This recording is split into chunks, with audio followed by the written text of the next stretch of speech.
Setiap hari Minggu, aku mengajak anakku berenang bersama. Sementara suamiku pergi ke tempat gym untuk olahraga. Tapi suatu hari putriku berbisik padaku. Ibu, sebenarnya ayah tidak pernah olahraga. Aku kaget. Lalu di hari Minggu berikutnya aku memutuskan diam-diam mengikuti suamiku. Dan apa yang kutemukan, membuatku syok tak menyangka. Ternyata dia. Sebelum ceritanya dimulai, silahkan tulis di kolom komentar dari daerah mana saja teman-teman yang menonton cerita ini.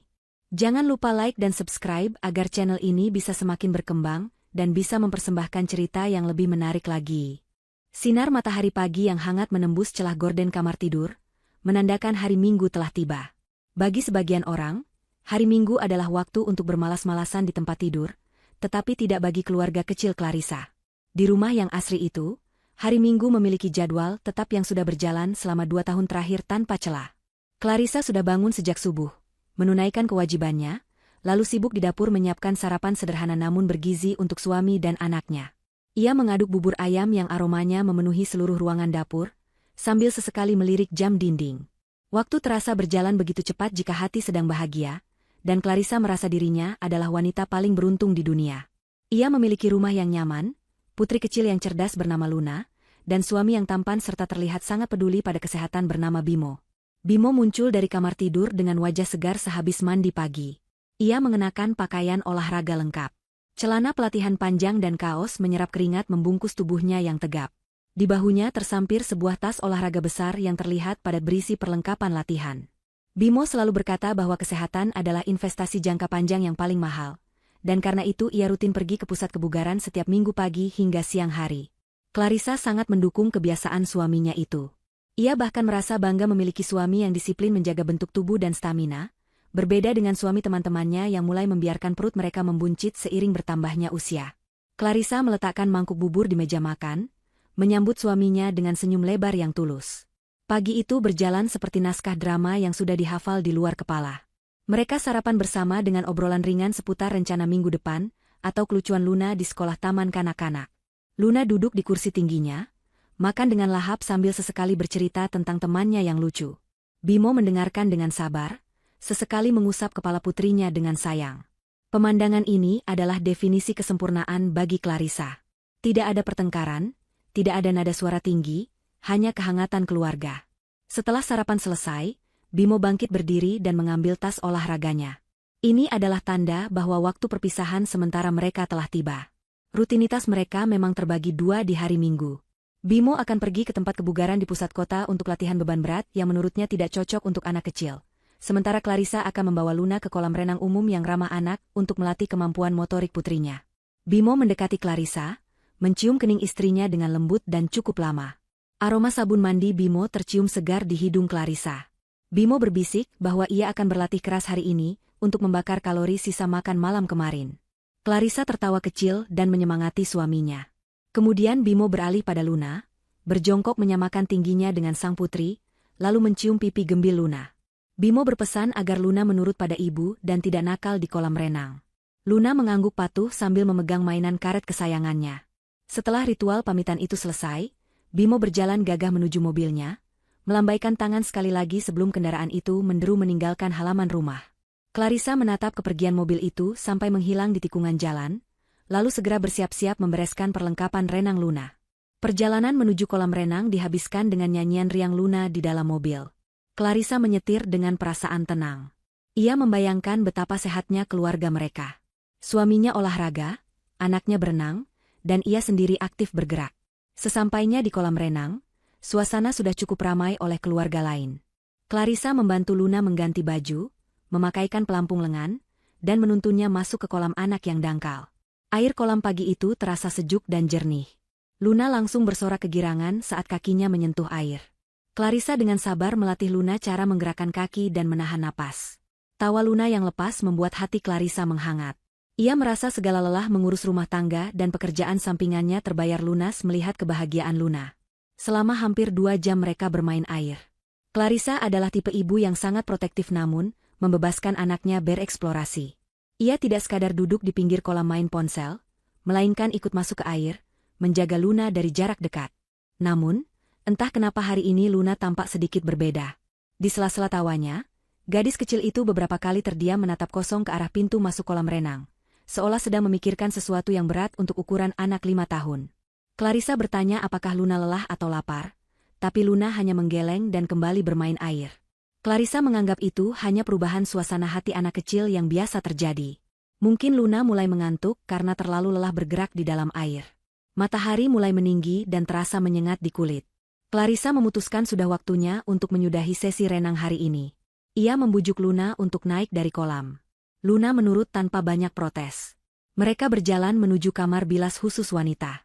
Suara gemericik air shower dan obrolan ibu-ibu lain memenuhi ruangan ganti. Clarissa memandikan Luna dengan telaten, membersihkan sisa kaporit dari rambut dan kulit putrinya yang halus. Setelah selesai membilas diri dan berpakaian rapi kembali, Clarissa mendudukkan Luna di depan cermin besar untuk mengeringkan rambut panjang Luna dengan handuk.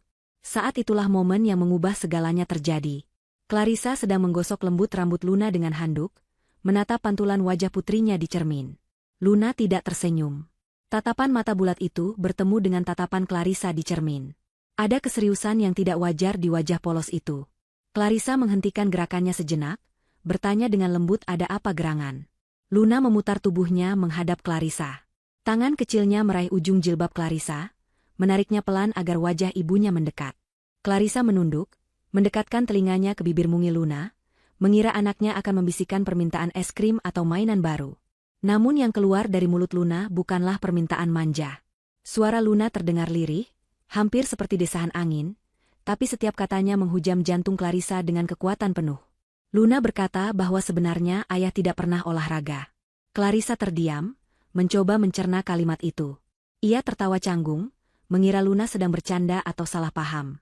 Ia mencoba menjelaskan pada Luna bahwa ayah pergi ke tempat kebugaran, tempat orang mengangkat besi berat, jadi tentu saja itu olahraga. Namun Luna menggeleng tegas. Matanya menatap lurus ke manik mata Clarissa, tatapan yang penuh kejujuran murni tanpa rekayasa. Luna melanjutkan kalimatnya dengan detail yang membuat darah Clarissa berdesir dingin. Anak itu berkata bahwa baju ayah tidak pernah bau keringat atau bau asam seperti baju Paman Rio jika habis main bola. Baju ayah selalu wangi. Bau wanginya sama seperti sabun yang dipakai Tante Sandra saat Luna pernah diajak ayah mampir ke rumah tante itu dulu. Luna berkata ia ingat bau itu karena baunya manis seperti kue vanila. Jantung Clarissa seakan berhenti berdetak selama beberapa detik. Nama Sandra melintas di kepalanya seperti kilat. Sandra adalah teman lama, atau lebih tepatnya kenalan masa lalu yang sudah bertahun-tahun tidak ia temui. Bagaimana mungkin Luna tahu bau sabun Sandra? Dan kapan Bimo mengajak Luna ke rumah Sandra tanpa sepengetahuan Clarissa? Clarissa memegang bahu Luna, berusaha menahan getaran tangannya sendiri. Ia bertanya dengan suara bergetar, kapan ayah mengajak Luna ke tempat Tante Sandra? Luna tampak berpikir sejenak, lalu menjawab dengan polos bahwa itu terjadi beberapa kali saat ibu sedang pergi belanja atau arisan, dan ayah bilang mereka mau beli bensin tapi malah mampir ke rumah besar yang ada ayunannya. Luna diminta ayah menunggu di mobil sambil main game di ponsel ayah. Tapi Luna pernah minta pipis jadi masuk ke dalam, dan mencium bau wangi itu di kamar mandi. Penjelasan Luna yang runtut dan polos itu, meruntuhkan dinding keyakinan yang selama ini dibangun Clarissa. Tidak ada anak 5 tahun yang bisa mengarang cerita sedetail itu tentang aroma sabun dan lokasi rumah. Dunia di sekitar Clarissa terasa berputar. Suara bising di ruang ganti seolah meredup, menyisakan denging panjang di telinganya. Clarissa memeluk Luna erat-erat, menyembunyikan wajahnya yang pucat di bahu kecil anaknya. Ia tidak ingin Luna melihat ketakutan di matanya. Dalam pelukan itu, Clarissa menyadari bahwa rutinitas hari Minggu yang ia anggap sempurna ternyata menyimpan lubang besar yang menganga. Bisikan Luna di tepi kolam renang itu bukan sekadar celoteh anak kecil, melainkan kunci yang membuka kotak Pandora yang selama ini tertutup rapat di rumah tangganya. Clarissa menarik napas panjang, berusaha menenangkan detak jantungnya yang menggila. Ia harus pulang. Ia harus memastikan apakah ucapan anaknya benar, atau hanya salah paham belaka. Namun jauh di lubuk hatinya, insting seorang istri mulai berteriak bahwa ada sesuatu yang sangat salah sedang terjadi. Perjalanan pulang dari kolam renang terasa jauh lebih lama dari biasanya. Clarissa menyetir dengan pikiran yang berkecamuk, sementara Luna sudah tertidur pulas di kursi sebelah, kelelahan setelah berenang. Clarissa mencoba berpikir rasional. Mungkin Luna salah mengenali orang. Mungkin Tante Sandra yang dimaksud Luna bukan Sandra yang ia kenal. Mungkin Bimo hanya mampir sebentar untuk urusan bisnis, atau sekadar menyapa teman lama. Clarissa terus-menerus memberikan alasan logis di kepalanya untuk membela suaminya. Bimo adalah suami yang baik, tidak pernah kasar, selalu pulang tepat waktu di hari kerja, dan memberikan nafkah meski tidak banyak. Tidak mungkin Bimo melakukan hal yang dituduhkan oleh prasangka buruknya. Clarissa berusaha menepis rasa curiga itu, namun kata-kata Luna tentang aroma vanila terus terngiang seperti rekaman rusak yang diputar berulang-ulang. Sesampainya di rumah, jam menunjukkan pukul 12 siang. Rumah masih sepi. Bimo biasanya baru pulang pukul 1 atau 2 siang, dengan alasan ia juga mampir makan siang sehat bersama teman-teman kebugarannya dan lanjut sauna. Clarissa menggendong Luna yang masih tidur ke kamarnya, menyelimutinya dengan hati-hati, lalu menatap wajah damai anaknya. Rasa bersalah menyelinap. Apakah ia selama ini terlalu naif? Apakah ia terlalu sibuk mengurus rumah tangga sampai tidak menyadari apa yang dilakukan suaminya di luar sana? Clarissa keluar dari kamar Luna dan duduk di ruang tamu. Kesunyian rumah yang biasanya menenangkan kini terasa mencekam. Detik jam dinding terdengar seperti hitungan mundur menuju sebuah ledakan. Pukul 1:15, suara deru mobil Bimo terdengar memasuki garasi. Jantung Clarissa kembali berpacu.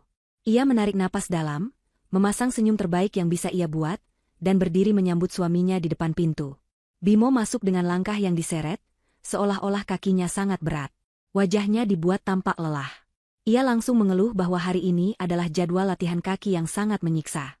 Ia bercerita dengan antusias tentang betapa beratnya beban yang ia angkat hari ini, tentang pelatihnya yang memaksanya melakukan repetisi tambahan, dan betapa otot-ototnya menjerit minta istirahat. Akting Bimo begitu meyakinkan, atau setidaknya, dulu selalu terlihat meyakinkan bagi Clarissa. Clarissa mendengarkan cerita itu sambil mengamati suaminya dengan tatapan baru, tatapan seorang penyelidik. Ia memperhatikan kulit wajah Bimo. Bersih, tidak berminyak, dan tidak terlihat kusam layaknya orang yang baru menghabiskan waktu berjam-jam di tempat olahraga yang penuh keringat. Rambut Bimo juga tertata rapi, tidak lepek. Namun Bimo memang selalu mandi di tempat gym sebelum pulang, jadi itu bisa menjadi alibi yang kuat. Clarissa menawarkan air dingin, yang disambut Bimo dengan anggukan lemah seolah ia benar-benar dehidrasi. Saat Bimo meneguk air itu, Clarissa mendekat, pura-pura memijat bahu suaminya. Di sanalah ia menciumnya. Samar, sangat tipis karena tertutup aroma parfum Bimo yang biasa, ada aroma manis yang lembut. Aroma vanila. Bimo meletakkan gelas kosong dan berkata ia ingin mandi lagi di rumah supaya lebih segar sebelum tidur siang. Ia meninggalkan tas olahraganya tergeletak begitu saja di sofa ruang tengah, lalu berjalan menuju kamar mandi. Clarissa menunggu sampai terdengar suara pintu kamar mandi terkunci dan keran air dinyalakan. Dengan langkah cepat dan hati-hati, ia mendekati tas olahraga berwarna hitam itu. Tangannya gemetar saat menyentuh resleting tas. Ia merasa seperti pencuri di rumahnya sendiri, melanggar privasi suaminya. Tapi keraguan ini harus dijawab. Clarissa membuka resleting itu perlahan, menahan napas agar tidak menimbulkan suara. Di dalam tas, Clarissa melihat tumpukan pakaian. Ada kaos olahraga, celana pendek, handuk, dan botol minum protein. Sekilas terlihat normal. Tapi Clarissa adalah seorang ibu rumah tangga yang teliti. Ia tahu persis bagaimana tekstur pakaian kotor dan pakaian bersih. Ia mengambil kaos yang seharusnya dipakai Bimo untuk latihan berat tadi. Kaos itu kering total. Tidak ada sedikit pun rasa lembab yang tertinggal di serat kainnya. Clarissa mendekatkan kaos itu ke hidungnya. Harusnya ada bau keringat, bau apek, atau minimal bau deterjen yang bercampur dengan aroma tubuh yang lelah. Tapi tidak ada. Kaos itu berbau pewangi lemari pakaian, bau yang sama persis saat Clarissa melipat dan memasukkannya ke dalam tas pagi tadi. Kaos itu bahkan masih memiliki garis lipatan setrika yang tajam dan tegas di bagian lengan dan punggung. Clarissa memeriksa celana pendeknya. Sama saja. Bersih, kering, dan rapi. Lipatan pabriknya masih terlihat jelas. Tidak mungkin seseorang memakai celana ini untuk melakukan gerakan jongkok atau lari di treadmill, tanpa meninggalkan jejak kerutan sedikitpun. Clarissa beralih ke handuk. Handuk itu kering kerontang dan halus.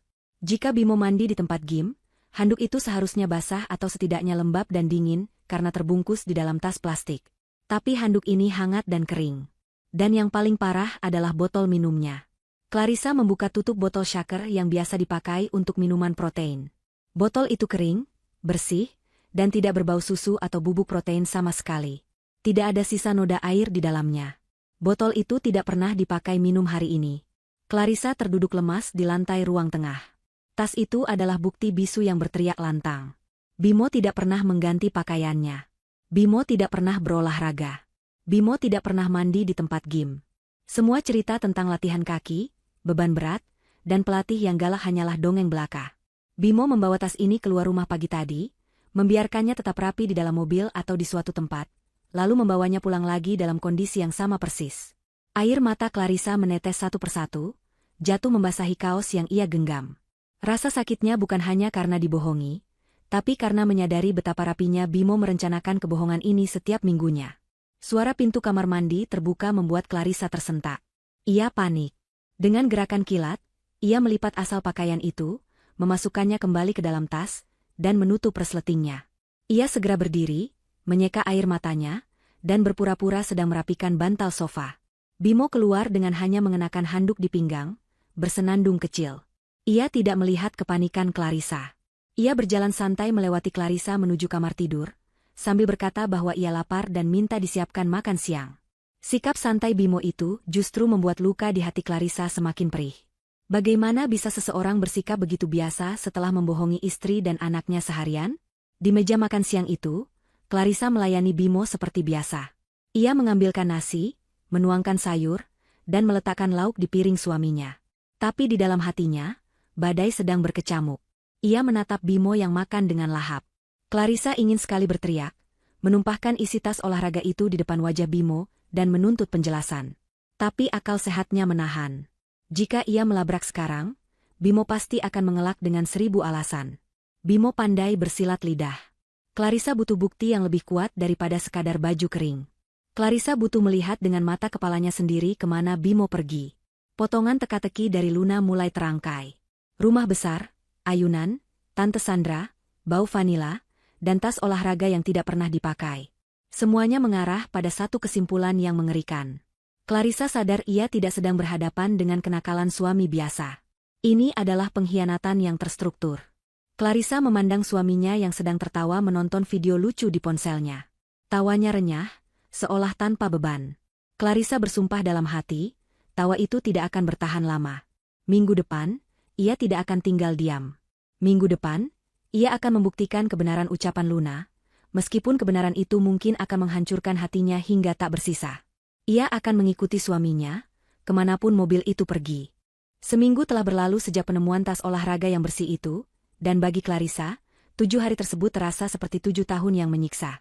Ia menjalani hari-harinya seperti robot, melakukan pekerjaan rumah tangga dan mengurus Luna dengan senyum palsu yang terpasang rapi di wajahnya. Setiap kali Bimo pulang kerja dan mencium pipinya, Clarissa harus menahan gejolak rasa mual yang mendadak muncul di perutnya. Ia mengamati setiap gerak-gerik suaminya dengan lebih jeli. Bagaimana Bimo tersenyum pada layar ponselnya lalu buru-buru mematikannya saat Clarissa mendekat. Atau bagaimana Bimo sering beralasan menerima telepon dari klien di teras rumah hingga larut malam. Semua tanda-tanda itu sebenarnya sudah ada sejak lama, namun kepercayaan tulus Clarissa telah menutup matanya selama ini. Kini, selubung itu telah tersingkap, dan Clarissa siap menghadapi kebenaran yang menyakitkan. Minggu pagi kembali datang. Matahari bersinar cerah, seolah mengejek kegelapan yang sedang menyelimuti hati Clarissa. Sesuai rencana yang telah ia susun dengan matang di kepalanya, pagi itu Clarissa tidak bangun pagi-pagi sekali untuk memasak. Ia tetap berbaring di tempat tidur dengan selimut menutupi tubuhnya sampai sebatas leher. Saat Bimo bangun dan melihat istrinya masih terlelap, ia mengguncang bahu Clarissa pelan. Clarissa membuka matanya perlahan, memasang wajah lemas dan menekan perutnya. Ia mengeluh sakit perut yang hebat dan kepala pusing, mungkin karena salah makan kemarin malam. Suaranya dibuat selirih mungkin untuk meyakinkan suaminya. Bimo tampak khawatir, atau setidaknya berpura-pura khawatir. Ia meletakkan punggung tangannya di dahi Clarissa, mengecek suhu tubuh istrinya. Clarissa berkata bahwa ia tidak sanggup pergi berenang hari ini. Ia meminta Bimo untuk tetap pergi olahraga saja karena sayang jika jadwal latihannya terganggu. Sementara Luna akan dititipkan di rumah Ibu Rosa yang hanya berjarak 2 blok dari rumah mereka. Bimo sempat berbasa-basi menawarkan diri untuk membatalkan olahraganya demi merawat Clarissa. Namun, Clarissa bisa melihat kilatan kelegaan di mata suaminya saat Clarissa menolak tawaran itu. Clarissa bersikeras agar Bimo tetap pergi. Akhirnya, dengan wajah yang dibuat berat hati namun langkah yang ringan, Bimo setuju. Ia segera bersiap-siap, mengenakan pakaian olahraganya, dan menyemprotkan parfum itu lagi. Sebelum pergi, Bimo berpesan agar Clarissa banyak istirahat dan minum obat. Setelah mobil Bimo meninggalkan halaman, sakit perut Clarissa sembuh seketika. Clarissa langsung melompat dari tempat tidur. Adrenalin membanjiri tubuhnya. Ia segera memandikan Luna dengan cepat, menjelaskan pada putrinya bahwa hari ini mereka akan main di rumah nenek sebentar, karena ibu ada urusan mendadak. Setelah mengantar Luna ke rumah Ibu Rosa dan memastikan ibunya tidak banyak bertanya, Clarissa menjalankan tahap kedua rencananya. Ia tidak menggunakan mobil keluarganya yang mungkin dikenali Bimo dari kejauhan. Sehari sebelumnya, ia sudah meminjam mobil adiknya, sebuah mobil kecil tua berwarna abu-abu kusam yang sangat pasaran dan tidak mencolok. Mobil itu sudah terparkir di halaman belakang rumah Ibu Rosa. Clarissa mengenakan kacamata hitam besar dan mengganti gaya jilbabnya, agar tidak mudah dikenali jika berpapasan di jalan. Dengan tangan yang sedikit gemetar memegang kemudi, Clarissa memacu mobil itu menuju jalan raya utama. Ia tahu rute yang biasa diambil Bimo menuju pusat kota. Matanya awas menyisir jalanan. Tidak butuh waktu lama baginya untuk melihat mobil SUV hitam milik suaminya berada beberapa ratus meter di depan, terjebak di antrean lampu merah. Jantung Clarissa berdegup kencang, rasanya seperti akan melompat keluar dari rongga dadanya. Ia menjaga jarak aman, membiarkan ada 2 atau 3 mobil lain di antara mobilnya dan mobil Bimo agar tidak mencurigakan. Lampu hijau menyala, dan pengejaran itu dimulai. Clarissa merasa seperti sedang menonton film detektif. Bedanya ini adalah kisah nyata hidupnya yang sedang dipertaruhkan. Dugaan Clarissa benar. Di persimpangan jalan yang seharusnya mengarah ke pusat kebugaran di tengah kota, mobil Bimo justru menyalakan lampu sein ke kanan. Mobil itu menuju ke arah pinggiran kota yang sedang berkembang pesat dengan pembangunan perumahan-perumahan baru. Clarissa menahan napas saat memutar kemudi mengikuti arah mobil suaminya. Jalanan di sini lebih lengang, membuat Clarissa harus lebih berhati-hati menjaga jarak agar tidak ketahuan. Sekitar 20 menit berkendara, mobil Bimo tiba-tiba melambat dan berbelok masuk ke area parkir sebuah tos serba modern yang cukup besar. Clarissa ikut menepi, memarkir mobilnya jauh di sudut area parkir di balik sebuah truk pengantar barang, namun posisinya tetap strategis untuk mengamati mobil Bimo. Clarissa melihat Bimo tidak turun dari mobil untuk membeli minum atau makanan. Mobil itu tetap menyala. Dari balik kaca mobil Bimo yang tidak terlalu gelap, Clarissa bisa melihat pergerakan di dalamnya. Bimo tampak sedang melepas kaos olahraganya. Clarissa menyipitkan mata, memfokuskan pandangannya. Bimo mengganti pakaiannya di dalam mobil. Pria itu mengenakan sebuah kemeja lengan panjang berwarna biru muda yang terlihat mahal dan rapi. Setelah itu, Bimo tampak bercermin di spion tengah, menyisir rambutnya dengan gaya yang lebih klimis, berbeda dengan gaya santainya di rumah. Clarissa mencengkeram setir mobil kuat-kuat, hingga buku-buku jarinya memutih. Transformasi itu terjadi di depan matanya. Suaminya yang pamit untuk berkeringat mengangkat beban, kini berdandan layaknya seorang eksekutif muda yang hendak pergi kencan atau rapat penting. Setelah selesai berdandan, Bimo kembali melajukan mobilnya keluar dari area parkir tos serba. Clarissa kembali mengikuti, kali ini dengan perasaan yang lebih hancur namun juga lebih yakin. Sandiwara Bimo bukan main-main. Ia menyiapkan kostum, alibi, dan waktu yang spesifik. Clarissa bertanya-tanya dalam hati, dari mana Bimo mendapatkan uang untuk membeli kemeja sebagus itu? Selama ini Bimo selalu bilang keuangannya sedang sulit, karena bisnis yang ia rintis belum balik modal. Bimo bahkan sering meminta uang bensin pada Clarissa. Fakta bahwa Bimo memiliki pakaian mahal yang disembunyikan membuat Clarissa sadar, bahwa ia juga telah ditipu secara finansial, bukan hanya secara emosional. Mobil Bimo terus melaju semakin jauh ke daerah yang lebih elit, meninggalkan hiruk pikuk kota di belakang. Pemandangan di kiri kanan jalan mulai berubah menjadi deretan pohon palem dan gerbang-gerbang perumahan mewah. Mobil SUV hitam itu akhirnya mengurangi kecepatannya saat mendekati sebuah gerbang perumahan yang sangat megah. Tulisan besar berwarna emas terpampang di dinding marmer gerbang masuk, Klaster Mawar Residence. Ini adalah kawasan hunian elit yang baru dibangun setahun terakhir, terkenal dengan harganya yang selangit dan fasilitasnya yang lengkap. Clarissa tahu tempat ini karena ia sering melihat iklannya di media sosial. Namun tidak pernah terlintas di benaknya bahwa suaminya memiliki urusan di tempat semewah ini. Bimo menghentikan mobilnya di pos keamanan. Clarissa melihat satpam menyapa Bimo dengan hormat, dan langsung membuka palang pintu otomatis, tanpa meminta kartu identitas. Itu artinya Bimo sudah sangat sering datang ke sini, atau bahkan Bimo adalah penghuni tetap yang dikenal baik oleh petugas keamanan. Clarissa tidak bisa langsung masuk, karena ia akan ditanyai oleh satpam. Ia memutuskan untuk menunggu sejenak di seberang jalan, berpura-pura mengecek ponsel. Setelah mobil Bimo menghilang di balik tikungan jalan utama komplek, Clarissa memberanikan diri mendekat ke pos satpam. Ia menurunkan kaca mobilnya dan tersenyum ramah pada satpam yang berjaga. Dengan nada percaya diri yang dipaksakan, Clarissa berkata bahwa ia adalah pengantar catering untuk rumah di Blok C nomor 8, alamat asal-asalan yang ia karang seketika. Beruntung, Satpam itu tampaknya sedang sibuk dan melihat penampilan Clarissa yang rapi serta sopan. Ia mengizinkan Clarissa masuk dengan menukar kartu identitas. Clarissa menyerahkan KTP lamanya yang kebetulan masih tersimpan di dompet, lalu segera memacu mobil masuk ke dalam kawasan perumahan. Di dalam komplek, suasana sangat tenang dan asri. Jalanan lebar berlapis aspal mulus, taman-taman bunga tertata rapi di setiap sudut, dan rumah-rumah besar berdiri kokoh tanpa pagar tinggi. Clarissa melajukan mobilnya pelan, matanya mencari-cari mobil Bimo. Ia tidak perlu mencari terlalu lama. Di ujung jalan blok utama, ia melihat mobil suaminya terparkir di depan sebuah rumah berlantai 2 yang desainnya sangat mencolok. Clarissa menghentikan mobilnya agak jauh, berlindung di balik bayangan pohon besar yang rimbun. Ia mematikan mesin dan menatap rumah di depannya itu. Seketika, napasnya tercekat di tenggorokan. Air mata yang sejak tadi ia tahan kini, mendesak keluar tanpa bisa dibendung lagi. Rumah itu bukan sekadar rumah mewah biasa. Clarissa mengenal setiap detail arsitekturnya. Bentuk atapnya yang unik, jendela-jendela besar yang menghadap ke timur untuk menangkap matahari pagi, balkon luas di lantai 2 dengan pagar besi tempa bermotif daun, hingga ayunan kayu berwarna putih di teras depan. Itu adalah rumah impiannya. 5 tahun yang lalu, saat mereka baru menikah dan masih tinggal di kontrakan sempit, Clarissa pernah menggambar sketsa rumah masa depannya di buku catatan. Ia menunjukkan gambar itu pada Bimo dengan mata berbinar, bermimpi suatu hari mereka bisa membangun rumah seperti itu untuk anak-anak mereka. Waktu itu Bimo tertawa meremehkan, mengatakan bahwa desain itu terlalu boros, tidak masuk akal, dan butuh biaya miliaran yang tidak mungkin mereka miliki. Bimo menyuruh Clarissa berhenti bermimpi dan hidup realistis.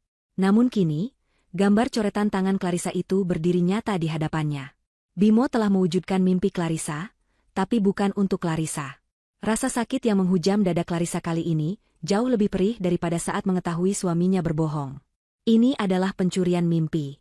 Bimo telah mencuri visi masa depan Clarissa dan memberikannya pada orang lain. Clarissa merasa dikhianati sampai ke tulang sumsumnya. Bagaimana mungkin Bimo tega melakukan ini? Membangun rumah dengan desain yang sangat spesifik yang diinginkan istrinya, tapi untuk ditinggali bersama wanita lain. Ini adalah bentuk kekejaman psikologis yang luar biasa. Saat Clarissa sedang bergulat dengan rasa sakitnya, pintu depan rumah itu terbuka. Sosok Bimo keluar, kini tanpa beban. Ia tertawa lebar, wajahnya berseri-seri, ekspresi yang jarang sekali ia tunjukkan di rumah Clarissa belakangan ini. Tak lama kemudian, seorang wanita keluar menyusulnya. Wanita itu adalah Sandra. Clarissa mengenalinya meski sudah bertahun-tahun tidak bertemu.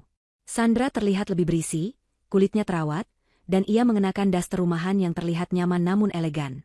Yang membuat mata Clarissa terbelalak adalah perut Sandra yang membuncit. Wanita itu sedang hamil besar. Bimo merangkul pinggang Sandra dengan protektif, lalu menuntunnya duduk di ayunan kayu putih di teras itu. Ayunan yang sama persis dengan impian Clarissa. Bimo berlutut di depan Sandra, mengelus perut buncit itu dengan penuh kasih sayang, lalu menempelkan telinganya ke sana seolah sedang mendengarkan detak jantung bayi. Sandra tertawa manja, mengelus rambut Bimo. Pemandangan itu begitu sempurna, gambaran keluarga bahagia yang harmonis. Ironisnya, kebahagiaan itu dibangun di atas penderitaan Clarissa dan Luna. Clarissa teringat uang tabungan yang ia berikan pada Bimo bulan lalu, uang yang katanya untuk modal impor barang agar bisnis Bimo lancar. Clarissa juga teringat perhiasan emas warisan neneknya yang ia jual demi menutupi hutang Bimo setahun lalu. Ternyata, semua uang jerih payah dan pengorbanan Clarissa bermuara ke sini. Menjadi pilar-pilar beton rumah ini, menjadi ayunan itu, dan menjadi nutrisi bagi bayi yang dikandung wanita lain. Tangan Clarissa meraih ponselnya dengan gemetar. Ia harus mendokumentasikan ini. Ia tidak boleh hanya menangis dan pulang dengan tangan kosong. Dengan hati-hati, ia mengarahkan kamera ponselnya ke arah teras rumah itu, menggunakan fitur pembesar gambar maksimal. Ia memotret berkali-kali. Memotret Bimo yang sedang mencium kening Sandra, memotret plat nomor mobil Bimo yang terparkir di garasi rumah itu, dan memotret suasana rumah secara keseluruhan. Setiap kali tombol kamera ditekan, hati Clarissa semakin membeku. Rasa sedihnya perlahan berubah bentuk. Air matanya berhenti mengalir, digantikan oleh tatapan dingin yang tajam. Kesedihan itu mengkristal menjadi kemarahan yang tenang namun mematikan. Ia melihat Bimo bangkit berdiri dan masuk ke dalam rumah sebentar, lalu keluar lagi membawakan segelas jus untuk Sandra. Bimo melayani Sandra layaknya seorang ratu. Padahal di rumah, Bimo tidak pernah sekalipun mengambilkan air minum untuk Clarissa, bahkan saat Clarissa sakit demam tinggi bulan lalu. Bimo selalu minta dilayani, minta dipijat, minta disiapkan segalanya. Ketidakadilan ini membuat darah Clarissa mendidih. Ia menyadari bahwa ia tidak kehilangan suami. Ia justru sedang melihat wajah asli dari pria yang selama ini ia nikahi. Pria di seberang sana, yang sedang tertawa bahagia di rumah mewah itu, adalah seorang aktor ulung dan penipu yang tidak punya hati nurani.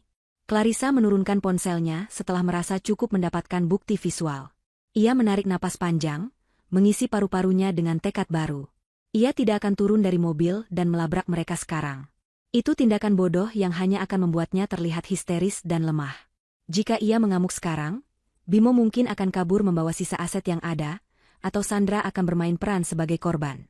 Tidak, Clarissa tidak akan memberikan mereka kepuasan itu. Clarissa akan pulang, menyusun kembali kepingan hatinya yang pecah, lalu merangkainya menjadi senjata. Ia akan mengambil kembali apa yang menjadi haknya dan hak Luna. Ia menatap rumah impian itu sekali lagi, bersumpah dalam hati bahwa suatu hari nanti, ia yang akan berdiri di teras itu, dan Bimo yang akan terusir pergi. Clarissa menyalakan mesin mobil, memutar balik kendaraan dengan perlahan agar tidak menarik perhatian, dan meninggalkan klaster Mawar dengan rencana pembalasan yang mulai tumbuh di benaknya. Setelah kejadian di klaster Mawar, Clarissa tidak pulang ke rumah untuk menangis di balik bantal. Ia mengarahkan mobilnya ke kantor firma hukum milik Pak Irfan, seorang pengacara senior yang dulu merupakan sahabat mendiang ayahnya. Clarissa datang bukan dengan wajah sembab seorang istri yang putus asa, melainkan dengan wajah dingin seorang wanita yang siap berperang. Di ruang kerja Pak Irfan yang dipenuhi tumpukan berkas, Clarissa meletakkan semua bukti yang ia miliki. Foto-foto dari ponselnya, salinan buku tabungan, dan catatan-catatan kecil yang ia kumpulkan. Pak Irfan menatap Clarissa dengan prihatin namun, bangga melihat ketegaran putri sahabatnya itu. Mereka mulai membedah satu persatu transaksi keuangan Bimo. Clarissa memberikan kuasa penuh pada Pak Irfan untuk menelusuri aliran dana bisnis suaminya yang selama ini ia modali. Hasil penelusuran itu sangat mengejutkan, bahkan bagi Clarissa yang sudah bersiap untuk yang terburuk. Ternyata selama 2 tahun terakhir, Bimo telah melakukan penarikan dana secara sistematis dari rekening usaha konveksi yang mereka bangun. Dalam laporannya kepada Clarissa, Bimo selalu mengatakan bahwa uang itu digunakan untuk membeli bahan baku kain kualitas impor atau membayar vendor yang menunggak.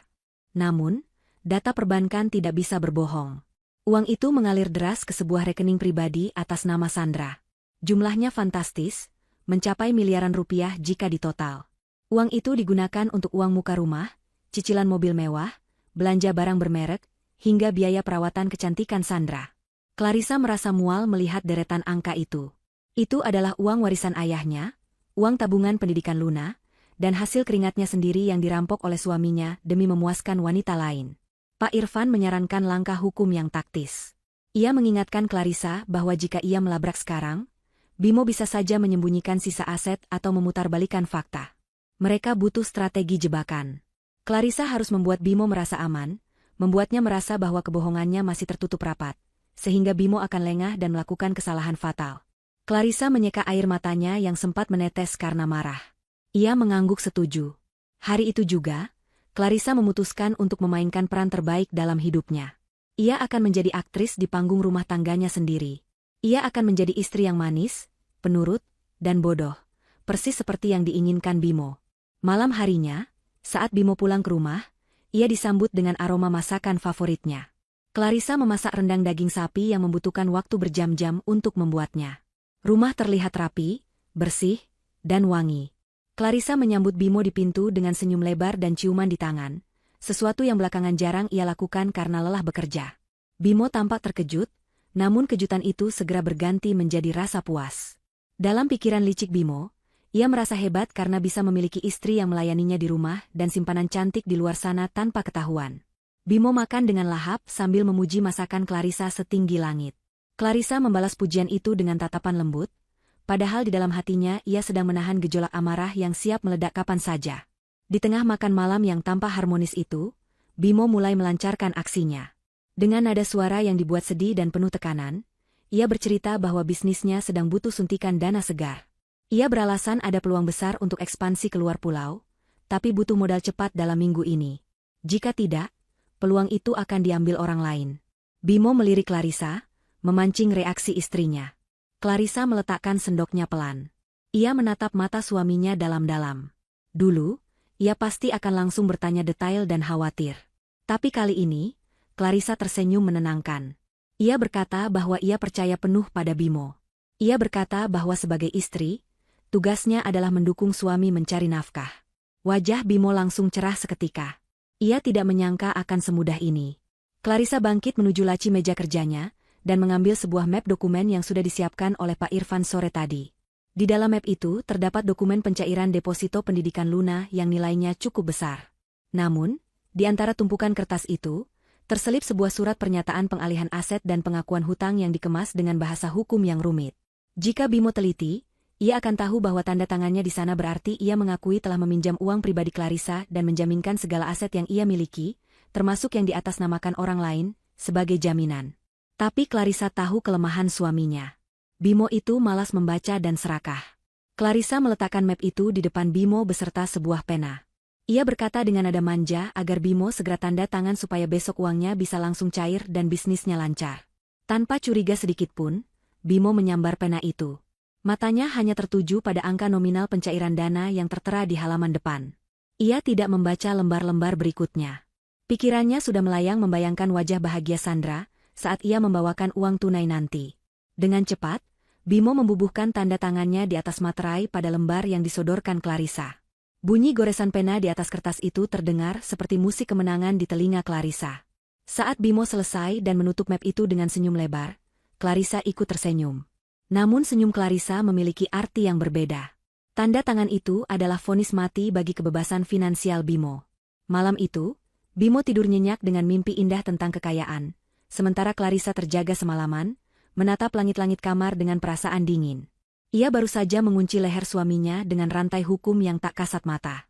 Beberapa hari setelah Bimo menandatangani dokumen jebakan itu, Clarissa menerima panggilan telepon dari Pak Irfan. Pengacara itu membawa kabar yang sangat menarik, sebuah celah yang bisa menjadi pukulan telak bagi Bimo dan Sandra. Ternyata, rumah mewah di klaster Mawar yang ditinggali Sandra memiliki masalah administrasi yang serius. Bimo, dengan segala kecerobohannya mengelola keuangan, ternyata sudah menunggak pembayaran cicilan kepada pihak pengembang selama 3 bulan terakhir. Uang yang seharusnya untuk membayar rumah itu, rupanya dipakai Sandra untuk berlibur ke luar negeri bulan lalu. Pihak pengembang sedang dalam proses untuk melayangkan surat peringatan penyitaan, namun mereka lebih suka jika ada pihak lain yang mau mengambil alih sengketa tersebut secara tunai agar arus kas perusahaan mereka tidak terganggu. Informasi ini adalah senjata emas bagi Clarissa. Rumah itu belum sah menjadi milik Sandra maupun Bimo. Statusnya masih menggantung. Pak Irfan menjelaskan bahwa Clarissa bisa masuk sebagai investor yang membeli hak tagih dan kepemilikan rumah itu langsung dari pengembang. Dengan kata lain, Clarissa bisa membeli rumah tempat selingkuhan suaminya tinggal, tanpa sepengetahuan mereka. Clarissa tidak perlu berpikir 2 kali. Ia masih memiliki simpanan dana warisan dari neneknya yang berupa logam mulia, dan beberapa aset tanah di kampung yang bisa dicairkan segera. Bimo tidak pernah tahu tentang aset ini karena Clarissa sengaja menyimpannya sebagai dana darurat keluarga. Ironisnya, dana darurat itu kini digunakan untuk menghancurkan keluarga palsu yang dibangun suaminya. Proses pembelian dilakukan dengan sangat hati-hati dan rahasia. Clarissa tidak menggunakan namanya sendiri secara langsung agar Bimo tidak curiga jika ada surat yang nyasar. Ia mendirikan sebuah perusahaan cangkang, sebuah perseroan terbatas kecil yang bergerak di bidang properti, dengan Pak Irfan sebagai kuasa hukumnya. Melalui perusahaan inilah Clarissa membeli sengketa rumah di klaster Mawar. Dalam waktu kurang dari seminggu, transaksi itu selesai. Pihak pengembang sangat senang karena masalah kredit macet mereka terselesaikan dengan pembayaran tunai. Mereka menyerahkan segala dokumen legalitas kepada Pak Irfan. Kini, secara hukum hitam di atas putih, pemilik sah dari tanah dan bangunan yang ditempati Sandra adalah perusahaan milik Clarissa. Siang itu, Clarissa duduk di sebuah kafe seberang kantor Pak Irfan, memegang salinan sertifikat kepemilikan baru itu. Tangannya mengelus kertas tebal itu dengan perasaan campur aduk. Ada rasa puas yang luar biasa, seolah ia baru saja memenangkan sebuah pertempuran besar tanpa harus menghunus pedang. Ia membayangkan wajah Sandra yang sombong, yang merasa hidupnya aman dan terjamin di dalam istana megah itu. Sandra tidak sadar bahwa ia sedang menumpang di rumah istri sah dari pria yang ia rebut. Sandra tidur di kamar yang dimiliki Clarissa, memasak di dapur milik Clarissa, dan berteduh di bawah atap milik Clarissa. Clarissa merasa seperti hantu atau bayangan yang menguasai segalanya tanpa terlihat. Ia adalah pemilik bayangan yang sewaktu-waktu bisa menampakkan diri dan mengusir penghuni liar di dalamnya. Sore harinya, Bimo pulang ke rumah dengan membawa sebuah boneka beruang besar untuk Luna. Ia memberikannya dengan gaya seorang ayah yang sangat penyayang. Luna menerimanya dengan senyum tipis. Namun mata anak itu tidak bisa berbohong. Luna menatap ibunya, seolah meminta izin apakah boleh menerima hadiah dari ayah yang pembohong. Clarissa mengangguk pelan, membiarkan sandiwara itu berlanjut sedikit lagi.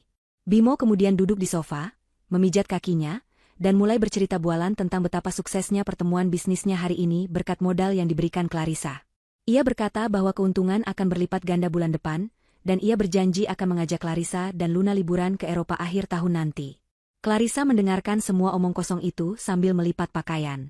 Ia menatap Bimo yang tampak begitu percaya diri. Pria itu benar-benar tidak tahu apa yang sedang terjadi di belakang punggungnya. Bimo tidak tahu bahwa rumah, investasi, rahasianya sudah berpindah tangan. Bimo tidak tahu bahwa setiap rupiah yang ia keluarkan kini diawasi oleh pengacara. Dan yang paling penting, Bimo tidak tahu bahwa wanita yang duduk diam di depannya ini memegang kendali penuh atas nasibnya. Clarissa menyodorkan secangkir teh hangat untuk Bimo. Saat Bimo menyeruput teh itu dan mendesah nikmat, Clarissa tersenyum misterius. Ia berkata dalam hati, nikmatilah ketenangan ini selagi bisa, Mas. Karena badai yang sesungguhnya sudah menunggu di depan pintu. Malam semakin larut, Clarissa memandangi kalender di dinding kamarnya. Hari Minggu tinggal 2 hari lagi. Ia melingkari tanggal itu dengan spidol merah di dalam pikirannya. Hari Minggu besok bukan lagi hari untuk berenang atau berolahraga palsu. Hari Minggu besok adalah hari eksekusi. Clarissa sudah menyusun skenario terakhir. Ia tidak akan membiarkan Bimo pergi sendirian lagi. Ia akan membawa Bimo dan Luna ke pesta kejutan yang sesungguhnya. Clarissa mematikan lampu kamar, membiarkan kegelapan menyelimuti ruangan, namun api di dalam dadanya menyala semakin terang.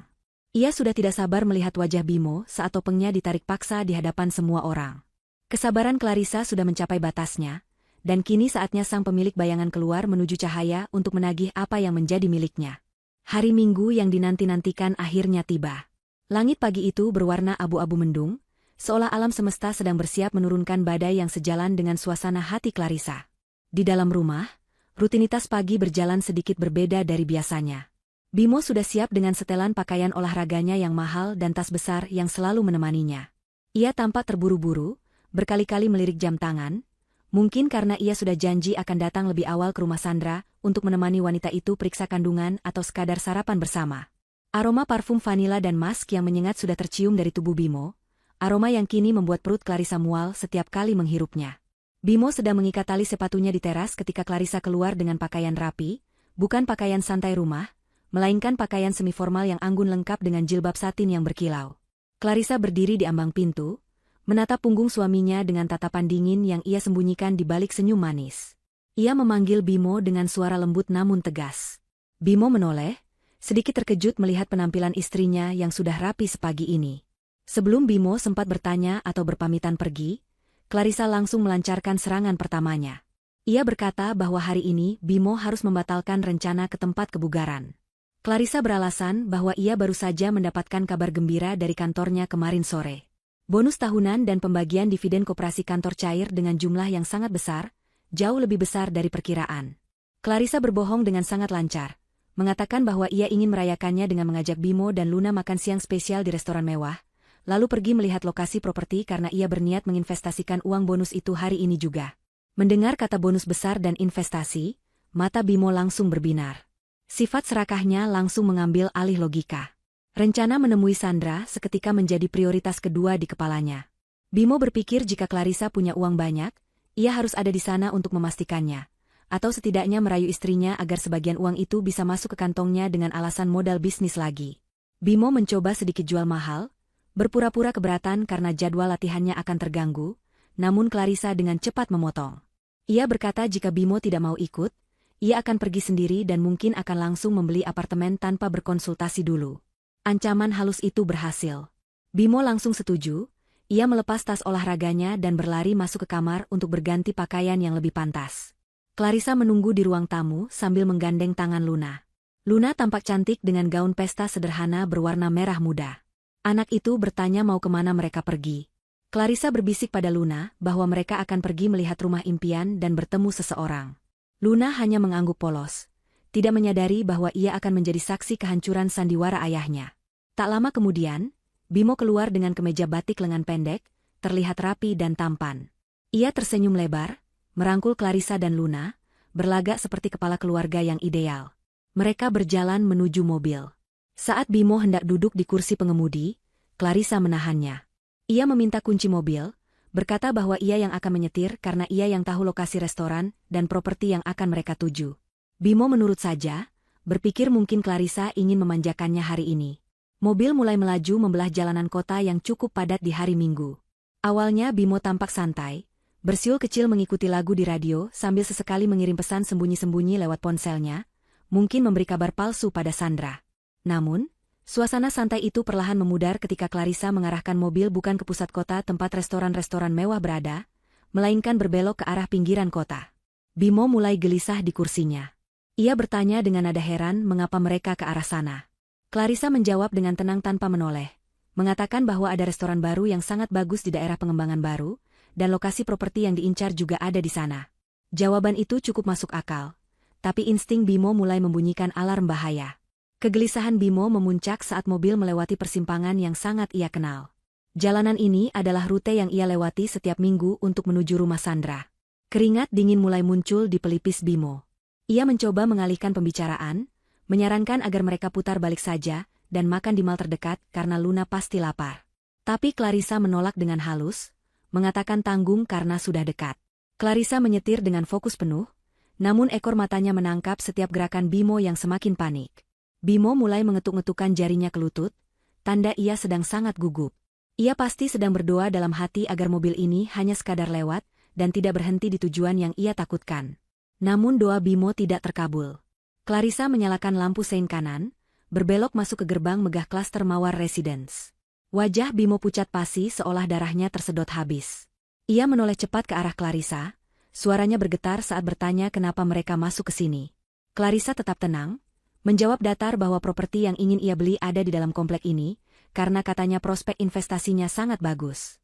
Bimo terdiam, lidahnya keluh. Ia terjebak dalam situasi yang sangat mengerikan. Ia tidak bisa melarang Clarissa masuk karena itu akan sangat mencurigakan. Tapi jika mereka masuk, risiko bertemu Sandra atau ketahuan sangat besar. Bimo hanya bisa berharap Sandra sedang tidak ada di rumah, atau setidaknya mereka hanya melihat-lihat blok lain yang jauh dari rumah Sandra. Harapan Bimo hancur berkeping-keping saat Clarissa melajukan mobil lurus menuju blok utama, blok tempat rumah Sandra berada. Napas Bimo mulai terdengar berat dan pendek. Ia memegang pegangan pintu mobil dengan erat. Clarissa bisa merasakan ketakutan yang memancar dari tubuh suaminya, dan itu memberinya kepuasan tersendiri. Mobil terus melaju pelan, melewati deretan rumah mewah, hingga akhirnya Clarissa menginjak rem tepat di depan sebuah rumah dengan pagar tanaman yang asri. Itu adalah rumah Sandra. Rumah dengan ayunan putih di terasnya. Clarissa mematikan mesin mobil. Keheningan menyergap kabin mobil selama beberapa detik. Bimo membeku, matanya menatap horor ke arah rumah itu. Clarissa menoleh pada suaminya, tersenyum penuh arti, lalu berkata bahwa inilah rumah yang ia maksud. Rumah investasi masa depan mereka. Clarissa membuka pintu mobil dan turun dengan langkah anggun. Ia berjalan memutar untuk membukakan pintu bagi Luna, sementara Bimo masih terpaku di kursi penumpang depan seperti patung. Bimo benar-benar lumpuh oleh rasa takut. Otaknya buntu, tidak tahu harus berbuat apa. Jika ia tidak turun, Clarissa akan curiga. Jika ia turun, ia tamat. Clarissa mengetuk kaca jendela mobil Bimo, memintanya turun dengan isyarat tangan. Dengan gerakan kaku dan gemetar, Bimo akhirnya membuka pintu dan melangkah keluar. Kakinya terasa lemas seperti jeli. Ia berdiri di samping mobil, matanya liar menyapu sekeliling, berharap Sandra tidak keluar rumah. Matahari siang yang mulai terik terasa membakar kulitnya, namun keringat yang mengucur di punggungnya adalah keringat dingin ketakutan. Tiba-tiba pintu utama rumah itu terbuka. Jantung Bimo seakan berhenti berdetak. Sosok Sandra muncul di ambang pintu. Wanita itu terlihat cantik dengan daster rumahan yang longgar, perut hamilnya terlihat jelas. Sandra tersenyum lebar saat melihat mobil Bimo terparkir di depan, mengira kekasihnya datang seperti biasa meski sedikit terlambat.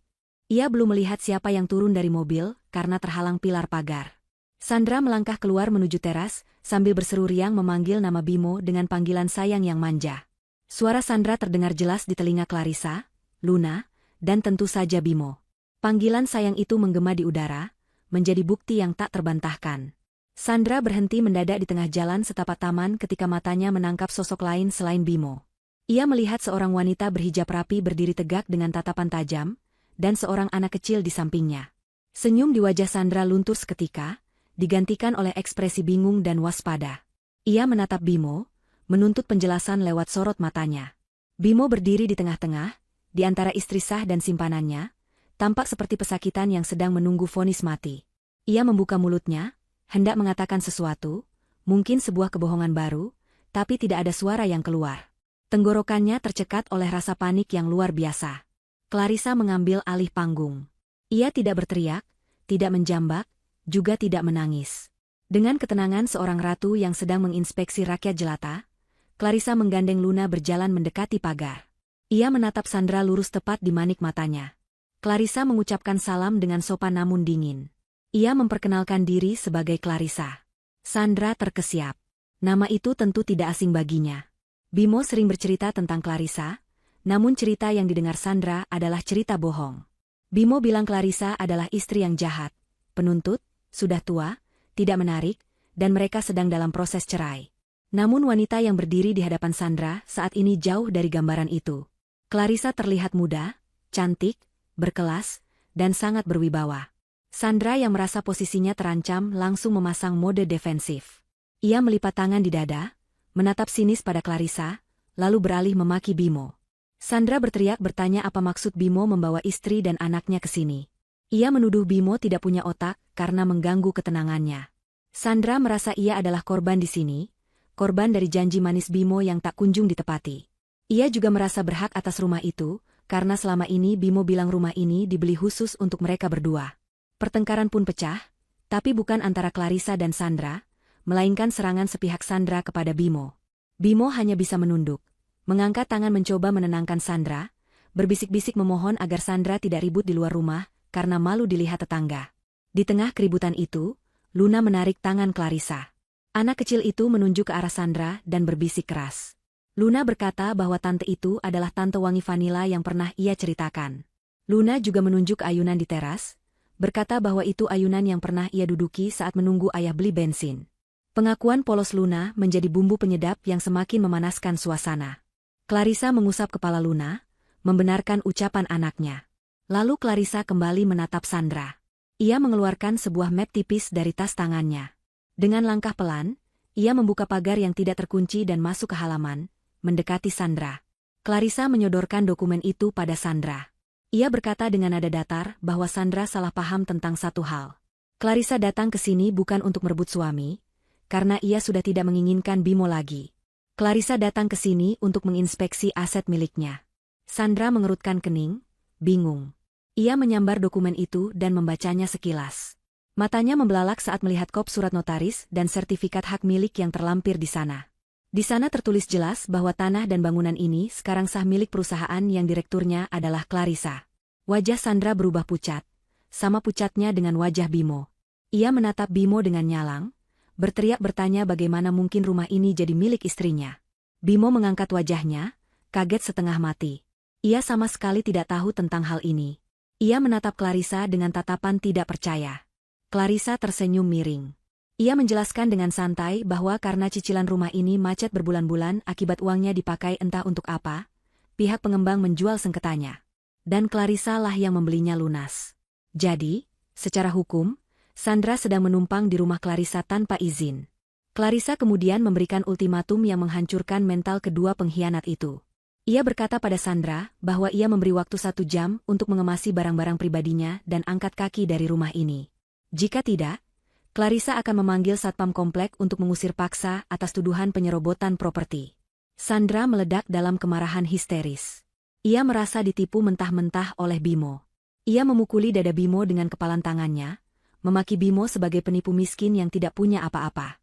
Sandra berteriak bahwa ia mau bersama Bimo hanya karena Bimo menjanjikan kemewahan, tapi ternyata semua itu uang istrinya. Topeng cinta Sandra hancur, memperlihatkan wajah aslinya yang materialistis. Bimo hanya bisa pasrah menerima pukulan itu, harga dirinya hancur lebur di hadapan istri sah dan anaknya. Ia mencoba memegang tangan Sandra, tapi ditepis kasar. Sandra berlari masuk ke dalam rumah sambil menangis meraung-raung, mulai membanting barang-barang karena frustrasi. Clarissa berdiri diam menyaksikan drama itu dengan kepuasan yang tak terlukiskan. Ia telah berhasil mengadu domba mereka dengan kenyataan. Ia melihat Bimo yang kini berdiri sendirian di teras, tampak menyedihkan dan kecil. Bimo menoleh pada Clarissa, matanya berkaca-kaca memohon belas kasihan. Ia mencoba mendekati Clarissa, memanggil nama istrinya dengan suara parau, berusaha meraih tangan Clarissa. Tapi Clarissa mundur selangkah, menatap suaminya dengan tatapan jijik seolah melihat sampah. Clarissa berkata tegas bahwa sandiwara sudah selesai. Tidak ada lagi game, tidak ada lagi investasi bodong, dan tidak ada lagi rumah tangga. Clarissa menunjuk ke arah gerbang komplek, di mana sebuah mobil patroli polisi yang sudah dihubungi Pak Irfan sebelumnya mulai terlihat mendekat. Suara sirine mobil polisi yang meraung-raung memecah keheningan siang hari di klaster Mawar Residence, membuat suasana yang sudah tegang menjadi semakin mencekam. Bunyi sirine itu terdengar semakin dekat, semakin nyaring, seolah menjadi musik pengiring bagi runtuhnya kerajaan kecil yang dibangun Bimo di atas pondasi kebohongan. Bimo berdiri terpaku di teras rumah mewah itu, wajahnya pucat pasi seperti mayat hidup. Keringat dingin mengucur deras dari dahinya, membasahi kemeja batik yang ia kenakan. Kakinya gemetar hebat, seolah tulang-tulangnya telah dilolosi satu persatu. Ia menatap mobil patroli berwarna putih biru yang perlahan berhenti tepat di belakang mobil Clarissa. Dua orang petugas berseragam turun dengan wajah tegas, diikuti oleh seorang pria berpakaian jas rapi yang sangat dikenal Bimo. Pria itu adalah Pak Irfan, pengacara keluarga Clarissa yang selama ini Bimo anggap sebagai orang tua yang membosankan. Kini, Pak Irfan terlihat seperti malaikat pencabut nyawa bagi Bimo. Clarissa masih berdiri dengan tenang di halaman, satu tangannya menggenggam erat tangan kecil Luna, sementara tangan lainnya memegang tas tangannya dengan anggun. Ia tidak menunjukkan tanda-tanda kepanikan sedikitpun. Sebaliknya, ia terlihat seperti seorang sutradara yang sedang menyaksikan adegan puncak dari film yang ia tulis sendiri. Clarissa menatap Bimo yang kini terlihat seperti tikus yang terpojok di sudut ruangan. Tidak ada lagi sisa-sisa kesombongan atau wibawa palsu yang biasa Bimo tunjukkan di rumah. Yang ada hanyalah ketakutan murni. Bimo mencoba melangkah mundur, matanya liar mencari jalan keluar, tetapi tidak ada tempat untuk lari. Di depannya ada polisi dan istrinya yang memegang bukti, di belakangnya ada rumah yang kini bukan lagi tempat perlindungannya, dan di sampingnya ada pagar tinggi yang mustahil ia lompati. Pak Irfan berjalan mendekat dengan langkah tegap, membawa sebuah map tebal berwarna merah. Ia mengangguk hormat pada Clarissa sebelum beralih menatap Bimo dengan pandangan tajam di balik kacamata minusnya. Pak Irfan tidak membuang waktu untuk berbasa-basi. Dengan suara lantang dan formal, ia menjelaskan alasan kedatangan pihak berwajib. Ia menyatakan bahwa Bimo dilaporkan atas dugaan tindak pidana penggelapan dana perusahaan dalam jumlah besar, pemalsuan dokumen keuangan, serta penipuan aset. Bimo berusaha membuka mulutnya untuk membela diri, untuk mengatakan bahwa ini semua hanya salah paham, bahwa ia bisa menjelaskannya. Namun, kata-kata itu tersangkut di tenggorokannya. Bimo sadar betul bahwa dokumen yang ia tanda tangani, tanpa membaca beberapa hari lalu adalah jebakan maut. Dokumen itu bukan sekadar persetujuan pencairan dana, melainkan pengakuan hutang dan pengalihan tanggung jawab pidana atas penggunaan uang yang tidak semestinya. Sementara itu, dari dalam rumah terdengar suara gaduh. Pintu depan terhempas terbuka dengan kasar. Sandra muncul dengan wajah sembab dan riasan yang luntur oleh air mata. Ia menyeret sebuah koper besar dengan susah payah, sementara tangan lainnya menenteng tas-tas belanjaan bermerek yang isinya berantakan keluar. Sandra terlihat berantakan, jauh dari kesan wanita glamor yang selama ini ia tampilkan. Saat melihat polisi di halaman, langkah Sandra terhenti. Matanya membelalak kaget. Ia menatap Bimo, lalu menatap polisi, dan terakhir menatap Clarissa. Kesadaran menghantam Sandra dengan keras. Situasinya jauh lebih buruk dari sekadar diusir oleh istri sah. Ini adalah masalah hukum. Sandra yang licik dan egois langsung menyadari bahwa ia harus menyelamatkan dirinya sendiri. Ia tidak mau terseret dalam kasus Bimo. Sandra membanting koper yang ia bawa, lalu berjalan cepat menghampiri polisi. Dengan suara melengking dan penuh drama, ia mulai berteriak bahwa ia juga adalah korban. Ia menunjuk-nunjuk wajah Bimo dengan jari telunjuknya yang berkuku panjang. Sandra berteriak bahwa Bimo telah menipunya. Bimo mengaku sebagai pengusaha kaya yang lajang, atau setidaknya duda kaya, dan menjanjikan hidup mewah. Sandra bersumpah ia tidak tahu menahu soal asal-usul uang Bimo. Ia berkata bahwa ia hanya wanita lemah yang sedang hamil dan diperdaya oleh laki-laki hidung belang ini. Pengkhianatan Sandra di depan mata membuat hati Bimo semakin hancur. Wanita yang selama ini ia manjakan, yang ia belikan rumah dengan mencuri uang istrinya, kini membuangnya begitu saja saat kapal mulai karam. Bimo menatap Sandra dengan tatapan tidak percaya, sakit hati karena dikhianati oleh selingkuhannya sendiri. Clarissa hanya tersenyum tipis melihat pertunjukan saling menyalahkan itu. Ia melangkah maju sedikit, mendekati Sandra. Dengan suara dingin namun menusuk, Clarissa mengingatkan Sandra bahwa meskipun Sandra merasa sebagai korban, barang-barang yang ada di dalam tas bermerek itu dibeli menggunakan uang perusahaan Clarissa. Jadi secara teknis, barang-barang itu adalah aset curian. Clarissa memperingatkan Sandra untuk meninggalkan semua barang berharga di tempat, atau ia akan menuntut Sandra sebagai penadah barang curian. Wajah Sandra memucat. Ia menatap tas-tas mewahnya dengan berat hati, lalu menatap borgol yang menggantung di pinggang polisi. Rasa takut akan penjara mengalahkan keserakahannya. Dengan menghentakkan kaki kesal, Sandra melempar tas-tas itu ke tanah, meludah ke arah Bimo, lalu berjalan cepat keluar gerbang rumah tanpa membawa apa-apa selain pakaian yang melekat di tubuhnya dan rasa malu yang tak tertahankan. Kini giliran Bimo. Petugas polisi mendekatinya, memintanya untuk kooperatif. Bimo mundur selangkah lagi hingga punggungnya menabrak tembok pilar. Air matanya mulai menetes, bukan air mata penyesalan yang tulus, melainkan air mata ketakutan akan nasib buruk yang menantinya. Dalam keputusasaan terakhirnya, Bimo melihat Luna. Putri kecilnya yang berdiri diam di samping Clarissa. Insting manipulatif Bimo muncul kembali. Ia tiba-tiba menjatuhkan dirinya berlutut di lantai teras yang keras. Ia merangkak sedikit ke arah Clarissa dan Luna, mengangkat kedua tangannya yang gemetar memohon ampun. Ia mulai meracau, menyebut nama Tuhan, menyebut nama cinta, dan yang paling menjijikkan bagi Clarissa, ia menyebut nama anak mereka sebagai tameng. Bimo menangis tersedu-sedu, mengatakan bahwa ia melakukan semua ini karena hilaf. Ia memohon pada Clarissa untuk tidak memenjarakannya demi masa depan Luna.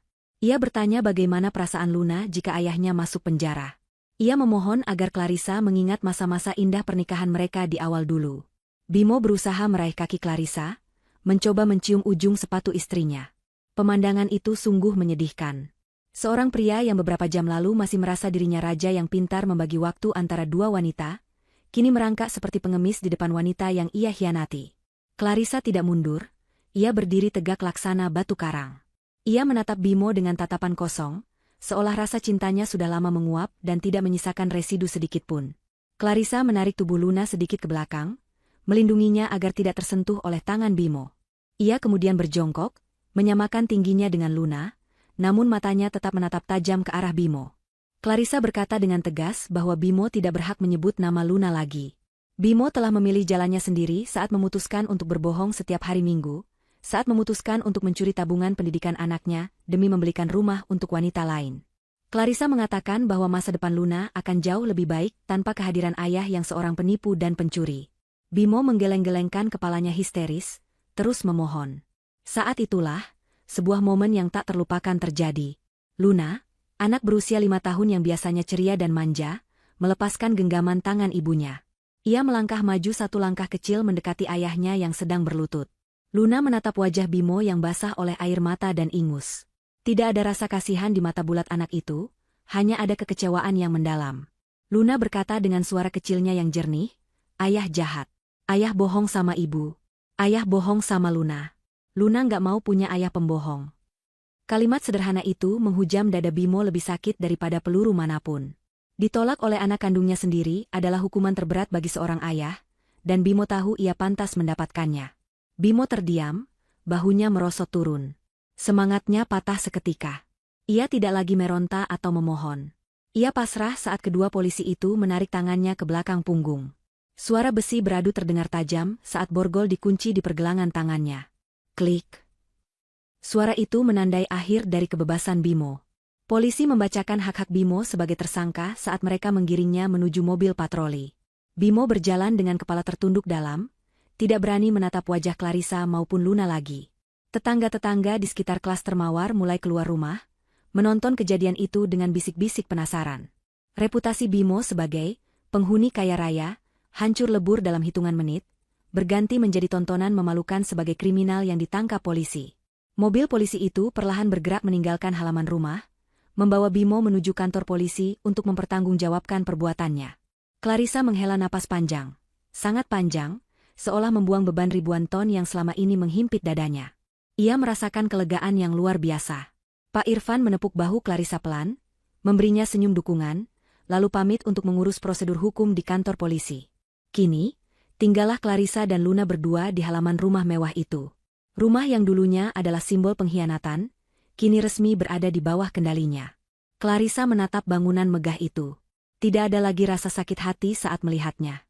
Yang ada hanyalah sebuah aset properti yang harus ia kelola. Ia berjongkok memeluk Luna erat-erat, mencium puncak kepala anaknya. Badai telah berlalu, dan meskipun meninggalkan puing-puing, setidaknya udara kini terasa jauh lebih bersih tanpa polusi kebohongan. 6 bulan telah berlalu sejak hari penangkapan yang menggemparkan itu. Waktu, seperti biasanya, adalah penyembuh yang paling efektif. Roda kehidupan terus berputar, menggiling nasib manusia sesuai dengan perbuatannya masing-masing. Di sebuah pagi yang cerah, langit biru membentang luas tanpa awan, memayungi halaman belakang sebuah rumah yang kini tampak jauh berbeda. Rumah di klaster Mawar itu telah mengalami transformasi total. Pagar tanaman yang dulu tinggi dan tertutup kini dipangkas rapi, membuat rumah terlihat lebih terbuka dan ramah. Dinding luar yang dulunya berwarna krem membosankan pilihan Sandra, kini dicat ulang dengan warna putih bersih yang memberikan kesan modern dan lapang. Tidak ada lagi jejak-jejak masa lalu yang kelam di sana. Di kolam renang pribadi yang terletak di belakang rumah, air biru jernih berkilauan ditimpa sinar matahari pagi. Suara kecipak air dan tawar yang anak kecil memenuhi udara. Clarissa dan Luna sedang menikmati waktu berkualitas mereka. Ini bukan kolam renang umum yang ramai dan berbau kaporit menyengat seperti dulu. Ini adalah kolam renang pribadi mereka. Clarissa mengenakan pakaian renang muslimah berwarna cerah, wajahnya terlihat segar dan bercahaya. Tidak ada lagi lingkaran hitam di bawah matanya, akibat kurang tidur memikirkan kebohongan suami. Aura kecantikannya kembali memancar, kali ini ditambah dengan harisma seorang wanita mandiri yang sukses memegang kendali atas hidupnya. Luna, yang kini sudah hampir berusia 6 tahun, berenang lincah menggunakan ban pelampung berbentuk donat. Tawa anak itu terdengar lepas, bebas dari beban. Clarissa duduk di tepi kolam, kakinya menjuntai ke dalam air yang sejuk. Ia menyesap segelas jus jeruk segar sambil mengawasi Luna. Pikirannya melayang sejenak ke peristiwa 6 bulan lalu. Proses perceraiannya dengan Bimo berjalan sangat cepat. Dengan bukti-bukti perselingkuhan, penelantaran, dan tindak pidana yang kuat, hakim mengabulkan gugatan cerai Clarissa dalam sidang pertama. Hak asuh anak jatuh sepenuhnya ke tangan Clarissa. Bimo tidak bisa melakukan perlawanan apapun. Ia divonis bersalah atas kasus penggelapan dan penipuan, dan kini sedang menjalani masa hukumannya di lembaga pemasyarakatan. Harta benda Bimo yang tersisa disita untuk mengganti kerugian perusahaan, membuatnya jatuh miskin seketika. Kabar terakhir yang didengar Clarissa, keluarga besar Bimo pun enggan menjenguknya karena malu dengan aib yang ia buat. Nasib Sandra pun tidak jauh lebih baik. Setelah diusir dari rumah itu, Sandra sempat mencoba menuntut hak asuh atas anak yang dikandungnya kepada Bimo, berharap mendapat tunjangan. Namun karena Bimo bangkrut dan dipenjara, Sandra tidak mendapatkan sepeser pun. Rumor yang beredar mengatakan bahwa Sandra terjerat hutang pinjaman online untuk membiayai gaya hidupnya yang tak bisa direm, dan kini harus bersembunyi di kampung halamannya, bekerja serabutan untuk menghidupi bayinya. Clarissa tidak merasa kasihan, namun juga tidak lagi menyimpan dendam. Ia menganggap mereka berdua hanyalah bagian dari masa lalu yang memberinya pelajaran mahal tentang harga sebuah kejujuran. Karma telah bekerja dengan caranya yang sempurna dan adil. Rumah di klaster Mawar ini tidak dijual oleh Clarissa. Ia memutuskan untuk merenovasinya dan menjadikannya rumah singgah dan taman bacaan untuk anak-anak yatim di akhir pekan, sekaligus menjadi villa pribadi bagi dirinya dan Luna. Clarissa ingin mengubah energi negatif rumah ini menjadi sesuatu yang bermanfaat. Ayunan putih di teras depan yang dulu menjadi simbol impian yang dicuri, kini menjadi tempat favorit anak-anak panti asuhan untuk bermain dan membaca buku cerita. Clarissa merasa menang setiap kali melihat anak-anak itu tertawa bahagia di sana. Ia telah merebut kembali mimpinya, membersihkannya dari noda, dan membuatnya jauh lebih bermakna daripada sekadar hunian mewah untuk pamer. "Ibu, lihat aku bisa menyelam," seru Luna membuyarkan lamunan Clarissa. Anak itu memamerkan kemampuannya menahan napas di dalam air, lalu muncul kembali ke permukaan dengan wajah basah dan menyeka matanya. Clarissa bertepuk tangan, memberikan pujian yang membuat Luna tersenyum bangga. Luna berenang mendekati ibunya, berpegangan pada tepi kolam. Tiba-tiba wajah Luna berubah sedikit serius, teringat sesuatu. Ia menatap ibunya dan bertanya dengan polos, "Ibu, ayah kemana? Kenapa ayah nggak pernah ikut kita berenang lagi?" Pertanyaan itu wajar keluar dari mulut anak seusia Luna yang mungkin mulai merindukan sosok ayahnya, terlepas dari apa yang telah terjadi. Clarissa meletakkan gelas jusnya, lalu mengulurkan tangan mengusap pipi basah Luna. Ia tidak menghindar, tidak juga berbohong. Clarissa telah berjanji pada dirinya sendiri untuk selalu jujur pada anaknya, tentu dengan bahasa yang bisa dimengerti anak kecil. Ia menatap mata Luna dengan lembut dan berkata, "Ayah sedang belajar, sayang. Ayah sedang di tempat khusus untuk orang-orang yang harus belajar menjadi baik lagi. Ayah harus memperbaiki kesalahan yang dulu ayah buat." Clarissa tidak menggunakan kata penjara yang menakutkan, tapi ia juga tidak memberi harapan palsu bahwa Bimo sedang bekerja atau liburan. Luna tampak berpikir sejenak mencerna jawaban ibunya, lalu mengangguk paham. "Oh, seperti kalau Luna nakal disuruh duduk diam di kursi ya, Bu?" tanya Luna polos. Clarissa tertawa kecil, "Iya, kurang lebih seperti itu. Tapi waktunya lebih lama karena kesalahan ayah lebih besar." Luna tidak bertanya lagi. Ia tampaknya puas dengan jawaban itu. Baginya, hidup berdua dengan ibu yang selalu ada, yang tidak pernah berbohong, dan yang selalu mengajaknya bersenang-senang seperti ini sudah lebih dari cukup. Luna kembali mendorong tubuhnya menjauh dari tepi kolam, kembali bermain air dengan riang. Clarissa menengadah menatap langit. Sinar matahari terasa hangat di wajahnya.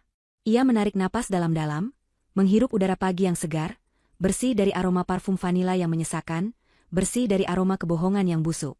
Hidupnya kini terasa ringan. Ia memiliki bisnis yang semakin berkembang karena ia kelola sendiri dengan benar, ia memiliki aset yang aman, dan yang terpenting, ia memiliki kebahagiaan dan ketenangan batin yang tak ternilai harganya. Clarissa menyadari bahwa hari Minggu bukan lagi hari yang kelabu. Hari Minggu kini adalah hari kemenangannya. Ia mengambil kacamata hitamnya, memakainya dengan gaya santai, dan bersandar di kursi malas. "Ayo, Bu, turun ke air," ajak Luna sambil memercikan air ke arah Clarissa. "Siap, Tuan Putri," jawab Clarissa sambil tertawa. Ia bangkit dan melompat masuk ke dalam kolam, menciptakan cipratan air yang besar. Tawa mereka berdua pecah, membahana di udara, menandakan awal dari babak baru kehidupan yang penuh harapan dan kejujuran. Clarissa tahu, seberat apapun badai yang pernah menerjang, matahari akan selalu bersinar lagi bagi mereka yang berani berjalan di atas kebenaran. Dan pagi ini, matahari bersinar sangat cerah untuk Clarissa dan Luna.